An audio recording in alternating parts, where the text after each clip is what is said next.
আমি এই মুহূর্তে আছি সিএমএম কোর্টে। সিএমএম কোর্টে যে প্রশ্নপত্র পিএসসির প্রশ্নপত্র ফাঁসের অভিযোগে যে 17 জনকে গ্রেপ্তার করা হয়েছে তাদেরকে দুপুর 1টার দিকে আদালতে নেওয়া হয়।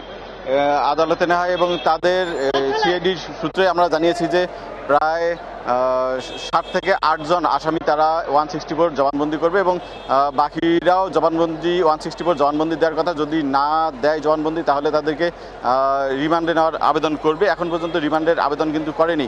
তবে বিচারকের চেম্বারে 7 থেকে 8 জন আসামিকে নেওয়া হয়েছে, তারা 164 দেবেন বলে জানা গেছে।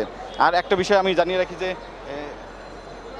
আসামিদের গ্রেপ্তার করা হয়েছে তাদেরকে গতকাল সোমবার থেকে এর আগে কয়েকদিন ধরে তাদেরকে বিভিন্ন জায়গায় অভিযান চালিয়ে গ্রেপ্তার করা হয় এবং তারা প্রায় 30টি নিয়োগ পরীক্ষার প্রশ্নপত্র ফাঁসের যে অভিযোগ রয়েছে তাদের বিরুদ্ধে। এবং সিআইডি যে আদালতে কাগজ দাখিল করেছে তাদের এজাহার থেকে জানা গেছে যে প্রায় 17 থেকে 31 জন আসামির নাম উল্লেখ করেছে এবং এই 31 জন ছাড়াও প্রায় 50 থেকে 60 জনকে অজ্ঞাতনামা উল্লেখ করে তাদের মামলাটি দায়ের করা হয়।